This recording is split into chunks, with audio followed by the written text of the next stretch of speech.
എംഎൽഎമാരായ G സുധാകരനും V കുഞ്ഞികൃഷ്ണനുമെതിരെ വിമർശനവുമായി മുൻ മന്ത്രി എം.പി. രാജേഷ്. രക്തസാക്ഷികളുടെ പേര് പറഞ്ഞ് ചിലർ ശത്രുപാളയത്തിലെത്തി. പാർലമെന്ററി സ്ഥാനങ്ങൾ മാത്രമാണ് ഇരുവരുടെയും ലക്ഷ്യമെന്നും എം.പി. രാജേഷ് വിമർശിച്ചു. പയ്യന്നൂരിൽ ധനരാജ് രക്തസാക്ഷി ദിനാചരണത്തിലായിരുന്നു പരാമർശം. ആ പ്രതികരണത്തിലേക്ക്.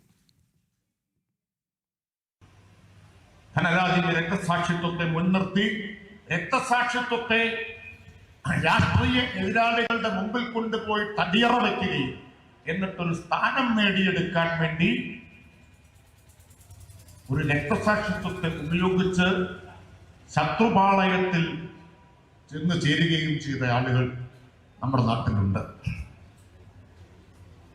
അവർക്ക് വലിയ ആദർശ പരിവേഷമാണ് മാധ്യമങ്ങൾ കൊടുക്കുന്നത്. വീരങ്ങളുമായി മിഥുൻ പിള്ള ചേർന്നു. മിഥുൻ, എം.പി. രാജേഷിന്റെ വിമർശനമാണ് വി കുഞ്ഞികൃഷ്ണനെതിരെയും ജി സുധാകരനുമെതിരെയൊക്കെ രക്തസാക്ഷിത്വം അടിയറോ വെച്ചു എന്നൊക്കെയാണ് പറയുന്നത്. എന്താണ് എം.പി. രാജേഷ് പറഞ്ഞത്? അമൽ, ജി സുധാകരനും വി കുഞ്ഞികൃഷ്ണനുമെതിരെയാണ് എം.പി. രാജേഷ് രംഗത്തെത്തിയിരിക്കുന്നത്. രക്തസാക്ഷികളുടെ പേര് പറഞ്ഞ് ചിലർ ശത്രുപാളയത്തിലെത്തി എന്നാണ് എം.പി. രാജേഷ് പയ്യന്നൂരിൽ പറഞ്ഞത്. പാർലമെന്ററി സ്ഥാനങ്ങൾ മാത്രമാണ് ഇവരുടെ ലക്ഷ്യം. പയ്യന്നൂരിലും അമ്പലപ്പുഴയിലും ഇത് നമ്മൾ കണ്ടതാണ്. ഒറ്റുകാർ തുറന്നു കാണിക്കപ്പെടും എന്നൊക്കെയാണ് എം.പി. രാജേഷ് ഇന്ന് പയ്യന്നൂരിൽ പറഞ്ഞത്.